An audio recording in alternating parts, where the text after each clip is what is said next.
So in this video, I'm going to discuss the opening of The Rise of Skywalker, or the opening scene, and it will have a big impact on the whole story. Now, if you don't want to receive any spoilers towards The Rise of Skywalker or any theories, then this video isn't for you. You might want to watch another video. So I'm going to continue with this story. Again, if you want to go watch another video, that's completely your choice. But what I want to really point out to you, that this opening scene, which captures a lot of people's imagination surrounding The Rise of the Skywalker, perhaps even one of the biggest talking points, is actually a Force dream. This physically doesn't happen.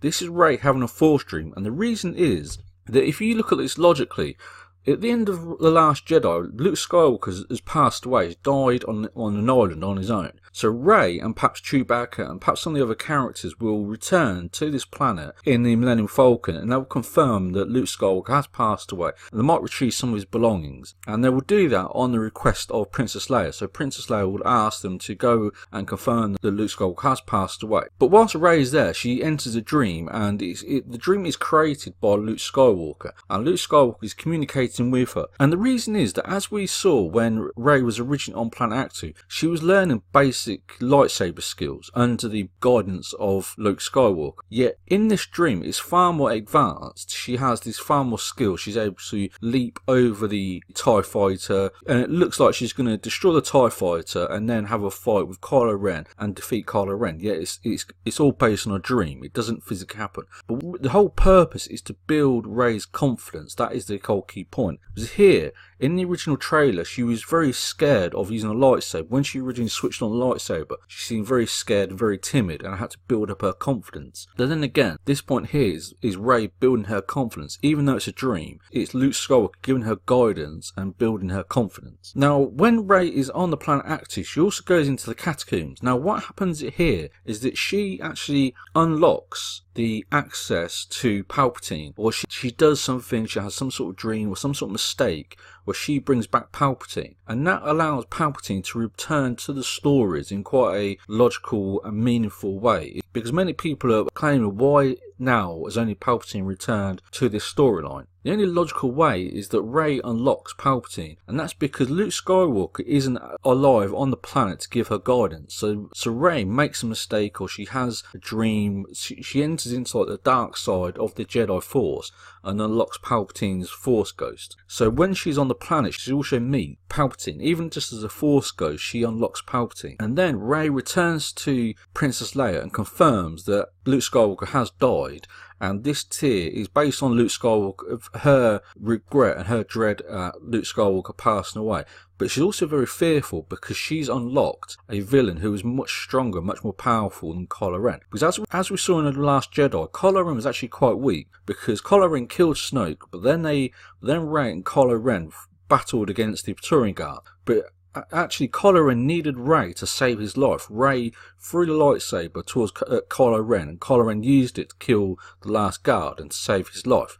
So if Episode 9 was based on a battle between Kylo Ren and Rey, it would actually be quite a poor storyline, because we know that Kylo Ren is not as powerful as he first proposed in The Force Awakens. And that forced J.J. Abrams to bring back another villain. He had to bring back Palpatine or somebody else that would provide a stronger villain for Rey to battle against. But he needed an excuse or a reason for Palpatine to come back, and that was Rey going back to planet Actu and unlocking the access for Palpatine to return. Now, that whole scene, or this whole episode where Rey returns back to planet Actu, that is the first 10 minutes of The Rise of Skywalker, and then there's a time jump to the rest of the story. And the reason that happens, it would be really dreadful, I would be very shocked if they didn't give Luke Skywalker some sort of pass away, or they didn't return to the planet and just to confirm that he was dead. So this scene is where perhaps 12 months later, Kylo Ren or the First Order has discovered the Resistance group or the Resistance army, and then the story begins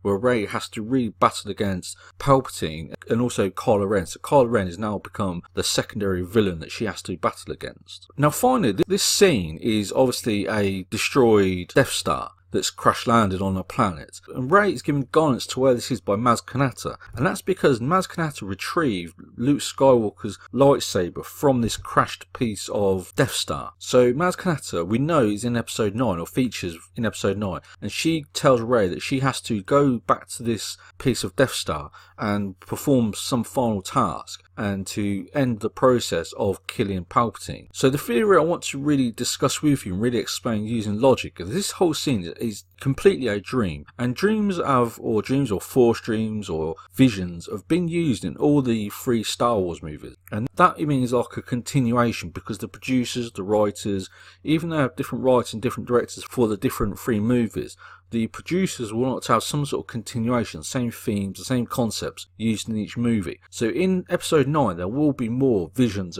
or force dreams that happen, and this scene is a force dream that Rey is having, and it's designed for her to become more competent with a lightsaber. So here we saw Rey using a lightsaber very basically and building her confidence, and then here she's using it in a much more advanced way and more skillfully. But again, it doesn't physically happen. So this whole scene in the trailer is a complete dream. It doesn't happen. And also, a number of people have pointed out that if it was Kylo Ren, he would actually shoot some sort of lasers or blasters at Rey in a more of an attempt to try and kill her. And the reason that doesn't happen is because it's still a dream.